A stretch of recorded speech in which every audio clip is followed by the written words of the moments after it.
মিঠির বিয়ের দিন জোর জবস্তি করে কাপল ড্যান্স করলো ভোর আর নতুন। এই সব কিছু দেখে কমলিনী এবং কুর্চির মাথায় আকাশ ভেঙে পড়ে। বিস্তারিত জানতে ভিডিওতে লাইক দিয়ে দেখতে থাকুন। গল্পের শুরুতে আমরা দেখতে পারবো বরপক্ষ অর্থাৎ কৃষাণু তার পরিবার নিয়ে চলে আসে, আর তখনই কৃষাণুকে বরণ করে নিতে শুরু করে। এসব কিছু দেখে ভীষণ রকম হিংসে জ্বলতে শুরু করে রশ্মি আর অনন্যা।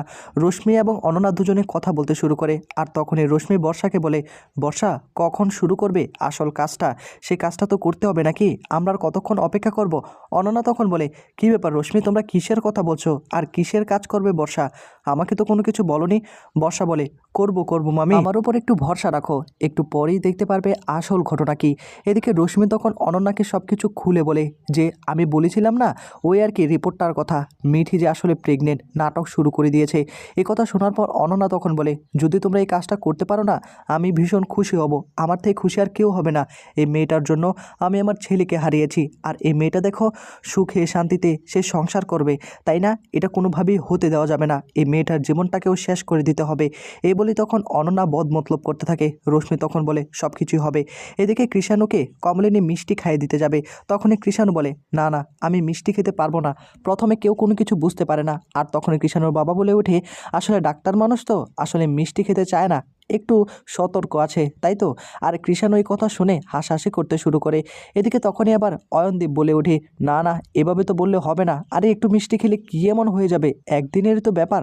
কমলিনী বলে, না না, তোমাকে কিন্তু অবশ্যই মিষ্টি খেতে হবে, মিষ্টি না খেলে কী করে হয়, শুভ কাজে মিষ্টি খেতেই হবে। এই বলেই তখন কমলিনী কৃষাণুকে মিষ্টি খাইয়ে দিতে শুরু করে। কৃষাণু বলে, অল্প, না হলে আমি এবার মোটা হয়ে যাব, আমার কাছে আবার পেশেন্ট আসবে না, বলবে ডাক্তারি মোটা, তা কি করে আসবে। এই বলেই তখন সকলে হাসাহাসি করতে শুরু করে, আর কমলিনী কৃষাণুকে মিষ্টি খাইয়ে দিতে শুরু করে। এদিকে বুবলাই কৃষাণুর দিকে তাকে বলে, কৃষাণু বেশি মিষ্টি খেতে যেও না, তাহলে কিন্তু আবার মোটা হয়ে যাবে, তুমি তো আবার সাথে সাথে মোটা হয়ে যাবে, তাই না? মোটা হয়ে গেলে আবার পরে তোমাকে কিন্তু পরে তোমার বাড়ির লোক কিন্তু পিড়িতে করে তোমাকে উঠাতে পারবে না। আমাদের বাড়ির মেয়ে কিন্তু একদম চিকন, তাকে আমরা খুব তাড়াতাড়ি উঠিয়ে নিতে পারবো। একটা প্রতিযোগিতা হবে, দেখবো আমরা কে কতজন লোক লাগায়। কথা বলার পর সকলেই তখন বলা বলে শুরু করে দেয়, আরে আমরা কি বরপক্ষের লোকেরা কি শক্তিহীন নাকি? আমরা কি আছি না? আমরা আমাদের বরকে ঠিক তুলে ফেলতে পারবো। এদিকে নতুন বলে, হয়েছে হয়েছে, এখন এসব কথা থাক, বরকে তো নিয়ে যেতে হবে। দীপ তখন বলে, নতুন দা আমি একটা কথা বলতাম আর কি, একটা ছোট্ট কথা, যেটা না বললেই নয়। কৃষাণুর বিয়ে হচ্ছে, আমার মনে একটু লাড্ডু ফুটেছে। 20টা বছর তো আমি ভালো করে সংসারটা করতে পারিনি, তাই আমি বলছিলাম কি, কৃষাণুর পরে যদি আমার আর কুচির বিয়েটা একটু রিনিউ করা হয় না, মানে একটু ভালো হতো আর কি। একথা শোনার পর সকলে হাসাহাসি করতে শুরু করে, আর তখনই কুর্চি বলে, ছি ছি ছি ছি, এসব কথা বলতে তোমার কি মুখে আটকায় না? এসব আবার কী ধরনের কথা বলছো? এদিকে তখনই আবার কুর্চির উপর রেগে গিয়ে ঠামি বলে ওঠে, কুর্চি এভাবে ঝগড়া করতে নেই, স্বামীর সঙ্গে এভাবে ঝগড়া কেন করছিস? তখন এবার কুর্চি বলে, ও জামাইয়ের উপর একদম দরদ উতলে পড়ছে, জামাইয়ের মুখে একটু জামা কষে দিতে পারো না? জামাই যে এতগুলো মানুষের সামনে কি লজ্জাহীনের মতো এই কথাগুলো বলছে, তার বিয়ে নাকি আবার রিনিউ করবে, হ্যাঁ? কতটা নির্লজ্জ, আমার তো ভাবতে ঘৃণা লাগছে। কমলিনীর মা তখন ঠামিকে বলে ওঠে, জামাটা ঘষবে কি করে? জামাটা তো ঘষার কোনো কারণই দেখতে পাচ্ছি না, মেয়েটাকে এ বাড়িতে বসিয়ে রেখেছে, তো মেয়েটার সংসারটা করতে দেয়নি। ঠামি তখন বলে, এই শুনুন শুনুন, এভাবে না গায়ে পড়ে এসে ঝগড়া করবেন না, আমি কি আমার মেয়েকে পাঠাইনি? এরকমটা মোটেও না গো, মোটেও না। এদিকে এই বলেই তখন দুজনেই ঝগড়া লেগে যায়। ঝগড়ার মাঝখানে হঠাৎ করে গান বেজে ওঠে, আর তখনই অয়নদীপ নাচতে শুরু করে। এদিকে বড় ঠামি তখন বলে ওঠে, হ্যাঁ রে লক্ষ্মী, তুই এমন কেন এরকম একটা দিনে, তারপরও তুই ঝগড়া করছিস কেন? ঝগড়াটা না করলে আজকে হয় না? তখন আবার লক্ষ্মী বলে, এ কি কথা দিদি, তুমি আমাকে কেন বলছো? আমি কি শুধু ঝগড়া করি? ঝগড়া কে লাগিয়েছে? তুমি কি দেখতে পাচ্ছ না আমি নাকি আমার মেয়েকে শ্বশুর বাড়িতে পাঠিয়েনি? এটা কি কোনো কথা বললো নাকি? এ কথা কি আমাকে মেনে নিতে হবে? এদিকে তখনই আবার কমলিনীর মা বলে ওঠে, আপনি তো দেখছি একদম ঝগড়ার জন্য উঠে পড়ে লেগেছেন, আমি একটা কথা বললাম তাতেই আপনি 10টা কথা শুনিয়ে দিচ্ছেন। বা প্রসন বলে, মা এখন ঝগড়াটা না করলে না, তোমার দুই বিয়ান মিলে কি শুরু করে দিয়েছো বাড়িতে? এরকম একটা আনন্দের দিন, তার মধ্যে ঝগড়া শুরু করে দিয়েছো। এদিকে দেখা যাবে যে রশ্মি এবং অনন্যা দুজনে কথা বলতে শুরু করে। অনন্যা তখন বলে, কাজটা করতে হবে তো, তাড়াতাড়ি করো, আমার তো আর তোর সহ্য হচ্ছে না, তাদের এইসব নাচানাচি দেখে আমার ভালো লাগছে না। বর্ষা তখন বলে, আচ্ছা তোমরা কি আমার উপর ভরসা করতে পারো না? তোমরা কি ভেবেছো এত সহজে মিঠি রানীকে আমি ছেড়ে দেবো? মিঠি রানী আমার কি কম ক্ষতি করেছে? তোমরা শুধু দেখোই না আমি কি করি, শুধু বাসরটা জাগতে দাও আর বিয়েটা হতে দাও, বিয়ের পরে না আমি সংসারটাকে ভাঙবো, এখন তো কোনো কিছু করবো না, আমার ওপর কি ভরসা নেই? তখনই আবার রশ্মি বলে, তোমার ওপর ভরসা নেই? বর্ষার ওপর আবার ভরসা নেই? তখনই বর্ষা বলে, যা বলেছো একদম ঠিক কথাই বলেছো, এখন শুধু অপেক্ষা করো। দেখো মামনির কাছে তো আর রিপোর্টটা নেই, আর সেই রিপোর্ট কিন্তু এখন আমার কাছে আছে। এই রিপোর্টটার মধ্যে স্পষ্ট লেখা আছে মিঠি রানী আসলে প্রেগনেন্ট, তার অন্য কোনো অপারেশন হয়নি। তারা আমাদের কাছ থেকেই মিথ্যে একটা নাটক সাজিয়ে এটাকে ধামাচাপা দেওয়ার চেষ্টা করছে। এটা তো আমি কোনোভাবে হতে দেব না। রিপোর্ট আমি চুরি করে ফেলেছি মামনির আলমারি থেকে, তাদের কাছেও রিপোর্ট নেই। আর আমি যথাসময়ে রিপোর্টটা দেখিয়ে দেবো কৃষাণুর পরিবারকে। এখন কৃষাণুর পরিবার যদি তারপরও মেনে নেয় তাতে আমার কিছু যায় আসে না, কিন্তু অবশ্যই আমি এই রিপোর্টটা দেখাবো। আমার মনে হচ্ছে না তারা মেনে নেবে, এত বড় সত্যি একটা লুকানো, তা মেনে নেবে কী করে? অয়নদীপ বলে, নতুনদা এভাবে দাঁড়িয়ে থাকলে কি হবে নাকি? এবার অন্তত একটু নাচতে হবে। কুর্চি আসো না, একটু আমরা নাচি, আমরা নয় হ্যাঁ আবার একটু বাসরটা জাগবো। এ কথা শোনার পর কুর্চি আরও রেগে গিয়ে বলে, আরে তুমি কি বলছো এসব কিছু? তখনই অয়নদীপ বলে, কেন আমি কি খারাপ কিছু বলেছি? আসো না আমরা একটু নাচি, সকলে মিলে নাচলে না ভীষণ ভালো লাগবে, কাপল ড্যান্স করি চলো। এই বলেই তখন কুর্চিকে টান দিয়ে ধরে অয়নদীপ, আর তখনই অয়নদীপ কুর্চির সঙ্গে নাচানাচি করতে শুরু করে।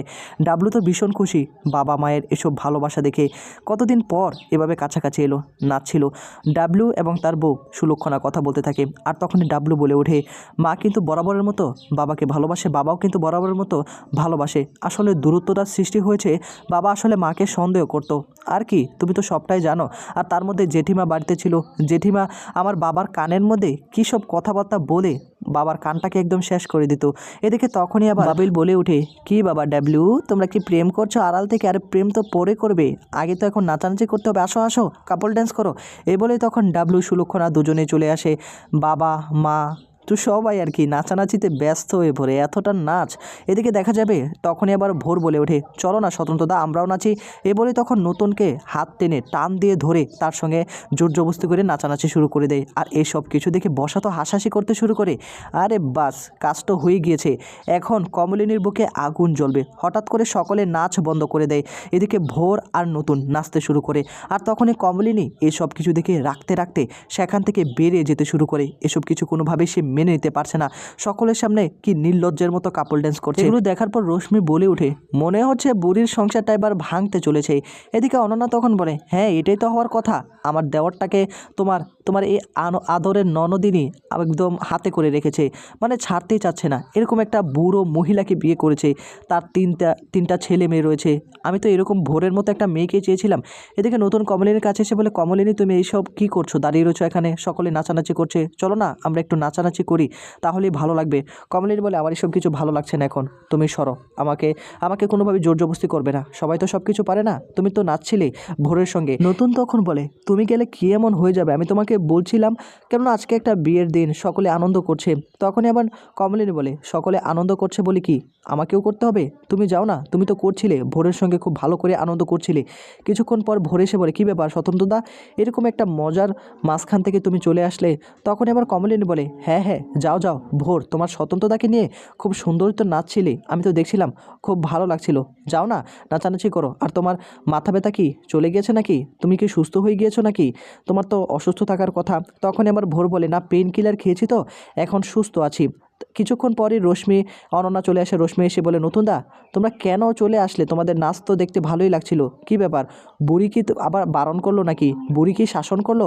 এই কথা শোনার পর তখন আবার অনন্যা বলে ওঠে, নতুন তোমাদের নাচ না আমি ভীষণ উপভোগ করছিলাম, যাও যাও ভোরের সঙ্গে তোমাকে মানিয়েছে, দুজনে কত সুন্দর নাচ করছিলে। তা কি কমলিনী তুমি কি বকেছো নাকি নতুনকে? তখনই আবার কমলিনী বলে ওঠে, অনন্যাদি তোমার এটা কেন মনে হলো যে আমি ওকে বকবো বা ওকে মানা করব? সেরকম সুযোগ কি আমার আছে নাকি? সেরকম কোনো সুযোগ নেই। ও আসলে আমাকে বলছিল আমি নাকি একটু ওর সঙ্গে নাচবো, এই জন্য এসেছিলো। আমি কিন্তু নাচতে পারি না, আমি বললাম যে তুমি যাও ভোরের সঙ্গে নাচো, এর থেকে আর বেশি কিছু না। এদিকে অয়নদীপ সকলের মাঝে বলে ওঠে, বলছিলাম কি কুচি এবার অন্তত একটু বাসরটা জাগলে হয় না আমাদের? না মানে একটু বলছিলাম আর কি। এদিকে নতুন কোনোভাবেই আর মেনে নিতে পারছে না এইসব কিছু, বারবার শুধু কমলিনীর অপমান সহ্য করেই যাচ্ছে। হঠাৎ করে গায়ে পড়ে এসে জড়িয়ে ধরে আবারও নাচতে শুরু করে নতুনের সঙ্গে ভোর। আর এসব কিছু দেখে কুচি মুখে হাত দিয়ে ফেলে, আর ঠাম্মি তখন ভীষণ রকম রাখতে শুরু করে, এই মেয়েটা এমন কেন, গায়ে পড়ে এসে নাচানাচি করছে। কিছুক্ষণ পরই মিঠিকেও নিয়ে আসা হয়, সকলে নাচানাচি করছে। এখন বর কনে নাচবে না তা কী করে হয়? বর কনেও নাচানাচি শুরু করে দেয়। এবার নাচা গানের পর্ব শেষ হয়ে গিয়েছে।